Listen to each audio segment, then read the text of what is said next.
யாருன்னு சொன்னாதானப்பா எங்களுக்கு புரியும்.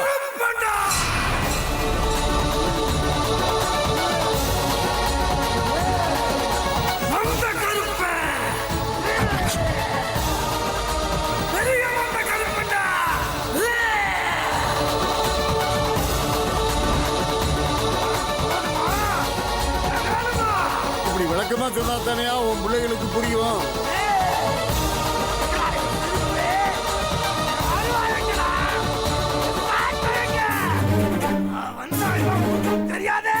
சாமி எல்லாம் இருக்கியா, உன் சன்னதியிலேயே இருக்கு. ஐயா கூட்டு போங்கய்யா, கூட்டு போ உள்ள கூட்டு போயா, போங்க பாத்து.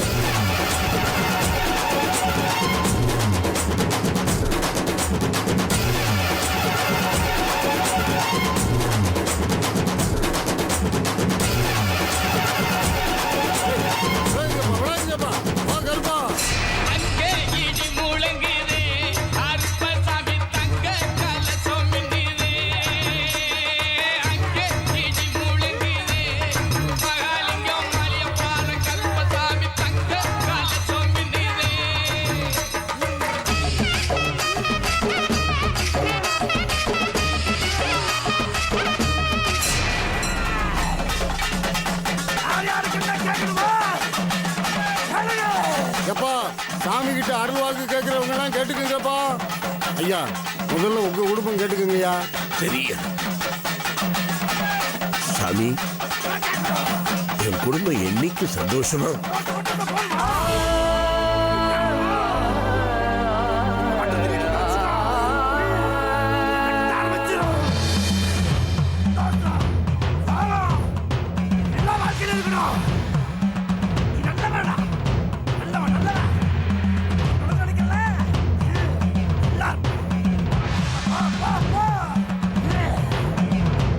அடுத்து சுந்தர தம்பி வாப்பா, வாயா வந்து கேளுப்பா சாமி கிட்ட.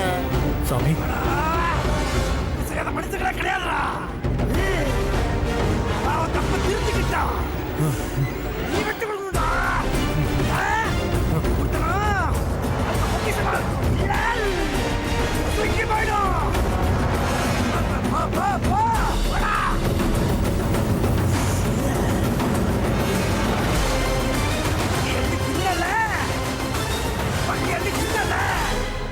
குடிக்கணும், இப்படி தண்ணி குடிக்க நேரம் வந்துருச்சு.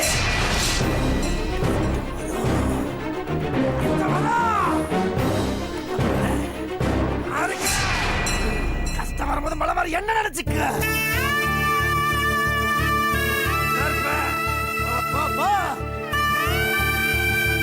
சாமி நீ மாத்த முடியுமா? எதுல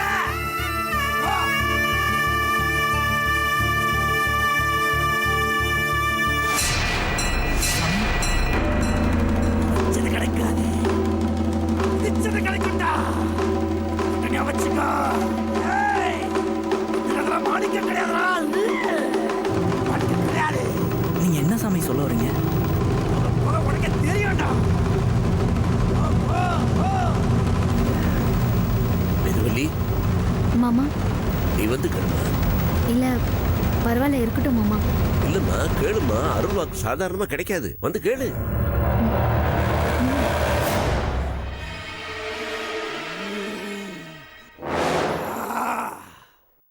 கருப்பங்கிட்ட வரது இவ்வளவு யோசனையா? சுத்த தங்கத்துக்கு ஆசைப்படுற, செப்பு கலக்காம செய்ய முடியுமா? முடியாது. உன் மனசு சுத்தம் தெரியும் எனக்கு. உனக்கு என்ன செய்யணும் தோணுதா அதை செய்.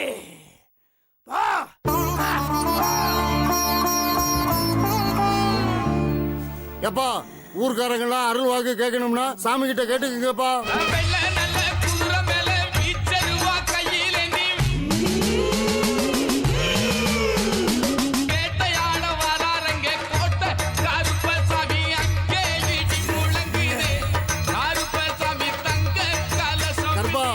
சாமி போட்டு தயாரா இருக்கு. சாமி உத்தரவு கொடுத்தா வேட்டைக்கு கிளப்பலாம். கொண்டு வரலாமாயா? கொண்டு வாங்கப்பா.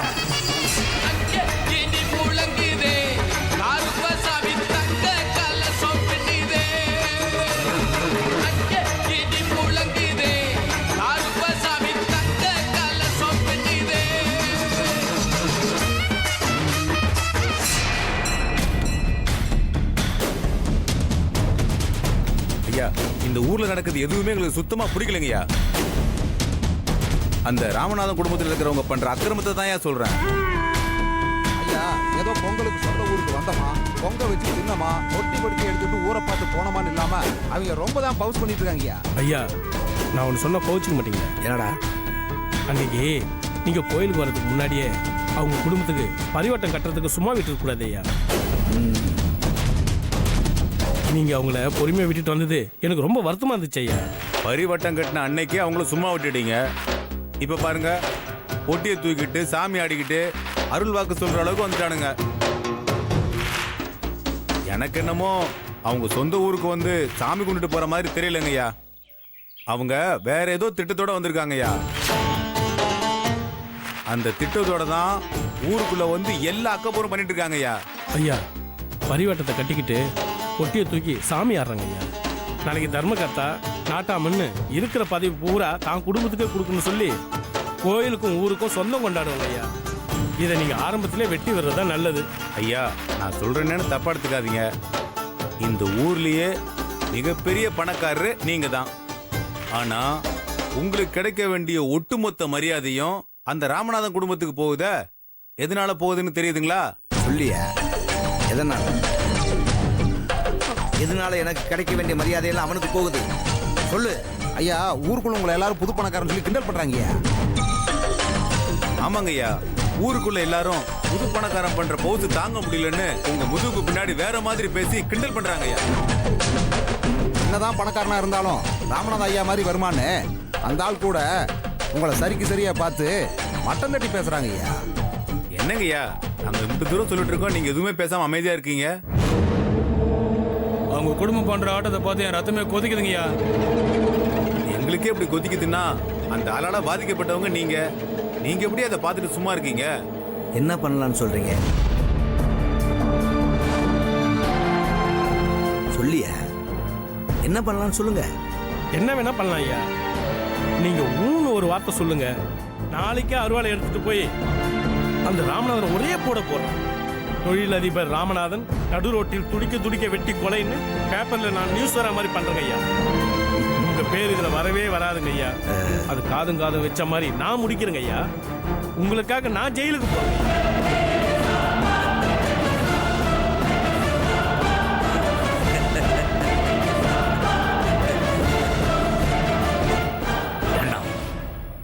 என் கூட இவ்வளவு நாள் இருந்து உன் புத்தி ஏண்டா இப்படி போச்சு? ஒரே நிமிஷத்துல அவன் துடிக்க துடிக்க சாகிறத பாக்குறதுக்காடா நான் இத்தனை வருஷமா வன்மத்தோட உயிர் வாழ்ந்துகிட்டு இருக்கேன். புலி பதுங்கிறது மறைஞ்சிருந்து வேடிக்கை பார்க்கறதுக்குலடா முத்துராசு. சரியான நேரம் பார்த்து பாஞ்சு வேட்டையாடுறதுக்காகத்தான், தெரியுமில்ல? அவன் சாகக்கூடாது முத்துராசு, வாழணும், உயிர் வாழணும். ஆனா இப்ப இருக்கிற பணக்கார ராமநாதனா வாழக்கூடாது. அது ஒண்ணுதான் என்னுடைய ஒரே லட்சியம். தொழில் அவன் தோத்து போய் சொத்து பத்துக்களை இழந்து அவனும் அவன் குடும்பமும் அடுத்த வேலை சோத்து கூட வழி இல்லாம என்னைக்கு நடு ரோட்ல வந்து நிக்கிறாங்களோ அன்னைக்கு தாண்டா எங்க அண்ணன் தங்கமணியோட ஆத்மா சாந்தி அடையும். எனக்கு அன்னைக்கு தாண்டா நிம்மதி. ராமநாதனை ரோட்ல நிப்பாட்டேன்னு எங்க அண்ணனுக்கு நான் சத்தியம் பண்ணி கொடுத்துருக்கேன். அந்த சத்தியத்தை காப்பாற்றுற வரைக்கும் எனக்கு எந்த வேற இடமும் இல்லை. ஒரே அடியா போட்டு தள்ளணும் நினைச்சிருந்தா அவனை 20 வருஷத்துக்கு முன்னாடியே போட்டு தள்ளிருப்பான். அவன் துடுதுடிச்சு சாகிறத விட அடுத்த வேலை சோத்துக்கு வழி இல்லாம நாண்டுகிட்டு சாகணும்டா. அதை நிறைவேற்றுறதாண்டா என்னோட ஒரே லட்சியம். ஐயா இதுக்கு என்ன பண்ணலான்னு ஏதாவது யோசிச்சீங்களா? அவனை கல்யாணம் பண்றது மூலமா அந்த வீட்டுக்குள்ள போகணும். எங்க அப்பாவை கொன்ன அந்த ராமநாதன் குடும்பத்தோட ஒட்டுமொத்த சந்தோஷத்தையும் சுக்குநூறாக்கணும்.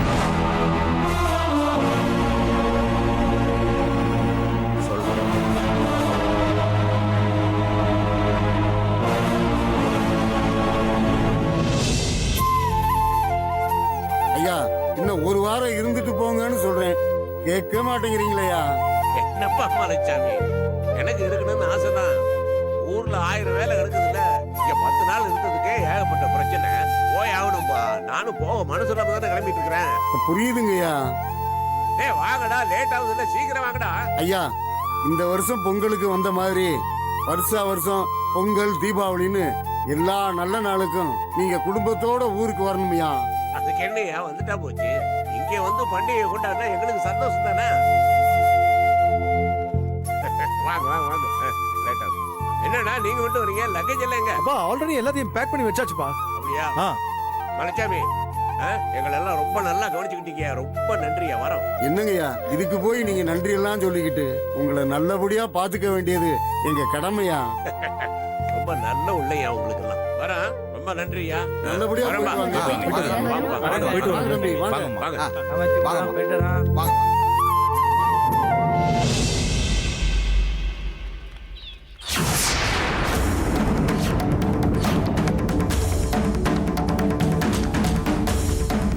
டேய் நாகாஜி, உனக்கு இந்த வேதாஜி மேல உண்மையான அன்பு இருந்தா தான் உன்னாலேயே இந்த கல்லை தூக்க முடியும்.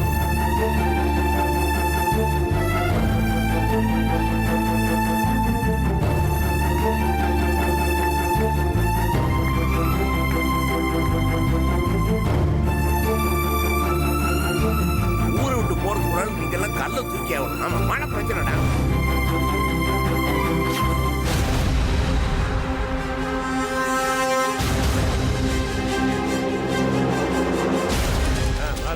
வாங்க.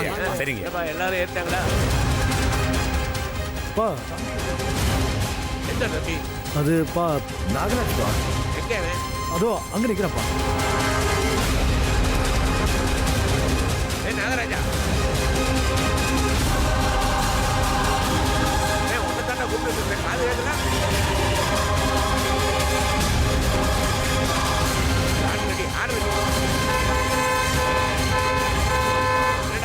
சும்மா நிக்கிறேன். வாடா ஏறுறா. நான் வரல. வரலையா? பின்ன என்னடா இங்கே வந்து போற? இல்ல என்ன எடுத்தான்? வாடா அப்படி ஏறு. எல்லாம் வாங்க. என்ன சுத்த சுடுக்கிறாங்க? வண்டியில ஏறணுங்களே இறங்க சொல்றாங்க. வாங்க சொல்றேன் வாங்க. மாமா, தம்பிதான் இறங்கி வாங்கன்னு சொல்றாருல, என்னதான் சொல்றாருன்னு பாக்கலாம் வாங்க. சரி வாங்க இறங்கு. இறங்க.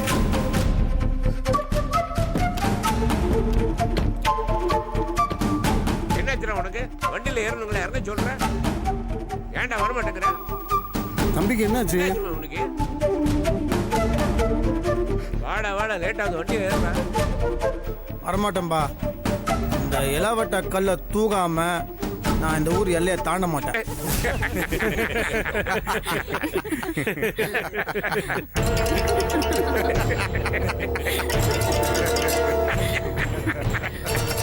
உனக்கு ஏன்டா அந்த வேண்டாத வேலை?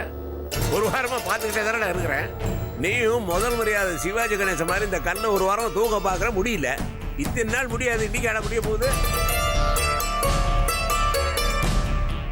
தம்பி, ஊருக்கு போகும்போது எதுக்கு இந்த வேண்டாத வேலை? அப்புறம் மெட்ராஸுக்கு போறதுக்கு பதிலாக புத்தூருக்கு போக வேண்டி வந்துடும்.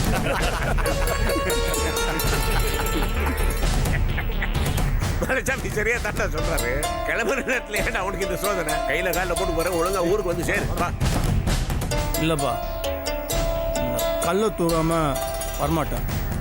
டேய் தேவையில்லாம சவால் விடாதடா. அனாவசியமா ஊர்ஜனுக்கு முன்னால் அவமானப்படாதே. வந்து சேரு. வா வா. மாமா, இன்னைக்கு நீங்க அவமானம் பண்ணும் போல இருக்கு. நான் அதைத்தான் சொல்லிட்டு இருக்கிறேன். வேணாம் இதெல்லாம் வேணாண்டா. வா வா வா. அப்பா இருங்கப்பா. நீ என்னப்பா சொன்னீங்க? மனசுல உண்மையான அன்பு இருந்தா கல்லை தூக்க முடியும்னு சொன்னீங்களா சொல்லியா? ஆமா சொன்னேன். அதுக்கு என்னப்பா? ஒரே நிமிஷம். எண்ணி ஒரே நிமிஷத்துல நான் இந்த கல்லை தூக்கி காட்டுறேன். வேணாம்டா, சொன்னா கேளுடா. வாடா. விடுங்கப்பா, ட்ரை பண்ணிட்டு வருது.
இருக்குல்லடி, உண்மையான அன்பு இருந்தா தான் அந்த கல்லை தூக்க முடியும்னு. நீ வேணா பாரு, இவரால இந்த கல்லை தூக்கவே முடியாது.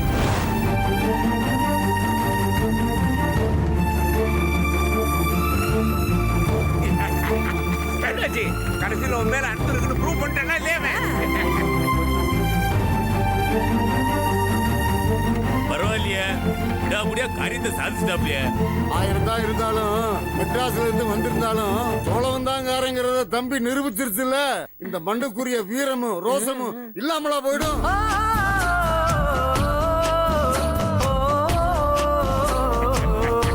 சிங்கேண்டா நீ, சிங்கேண்டா. ரொம்ப சந்தோஷம்டா. எல்லாரும் முன்னாலேயே மானத்தை காப்பாத்திருக்கேன். வாங்க, அந்த சந்தோஷத்தோட ஏதோ பண்ணி வாங்க. வாங்க, வாங்க. கல்லை தூக்கிட்டா மட்டும் தப்பா பேசுனது இல்ல நாயுமா? என் மனசு இப்போ கல்லு மாதிரி, அதை யாராலையும் உடைக்க முடியாது.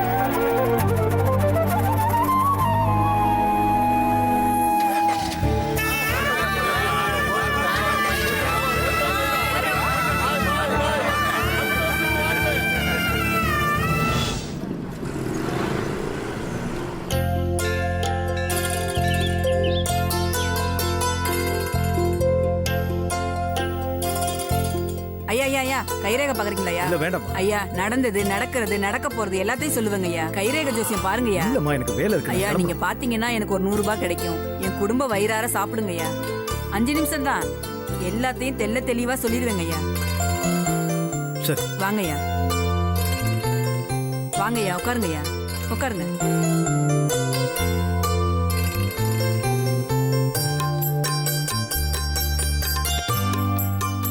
அம்மா அகிலாண்டேஸ்வரியே, ஆதிமூல சக்தியே, ஐயாவுக்கு அருள் வாக்கு சொல்ல நீ எனக்கு அருளணும். ஐயா, உங்க வலது கையை காட்டுங்க.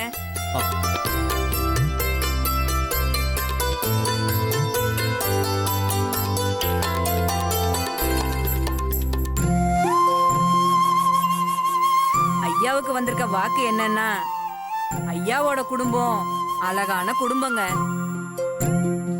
ஐயாவுக்கு தாயோட துணை இருக்க கொடுத்து வைக்கல. அதனால ஐயா சின்ன வயசுலயே தாய பறி கொடுத்துட்டீங்க. ராசா மாதிரி அப்பா. ராசாவுக்கு எப்பவும் மந்திரியா, நீங்க எப்பவும் பக்க பலமா அப்பாவோட பக்கத்திலேயே இருப்பீங்க. தர்மருக்கு 4 தம்பிங்கன்னா ஐயாவுக்கு அதுல பாதி 2 தம்பிங்க.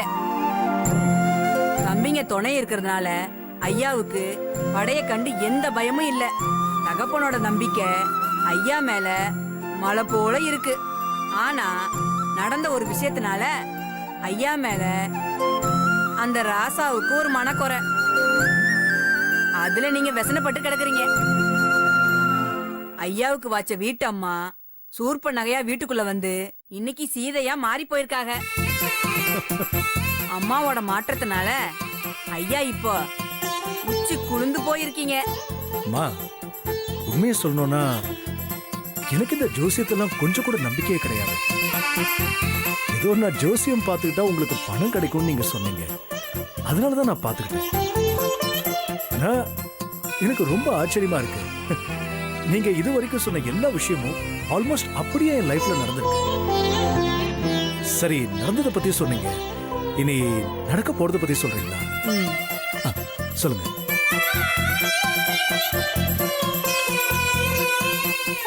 ஐயா வீட்ல கூடிய சீக்கிரமே ஒரு நல்ல காரியம் நடக்க போகுதுங்க. ஐயாவோட தம்பி வாழ்க்கையில ஒரு சுபகாரியம் நடக்கும்னு விதி இருக்கு. குலதெய்வ வழிபாடு பல வருஷமா இல்லாம இருக்கிறதுனால தொழிலையும் வாழ்க்கையிலையும் அப்பப்போ சின்ன சின்ன சறுக்கல்கள் உண்டாகும். குலதெய்வத்தை வழிபட்டு வந்தா எல்லாமே சுபமாகும். குழந்தைய பத்தி பார்த்து சொல்றீங்களா?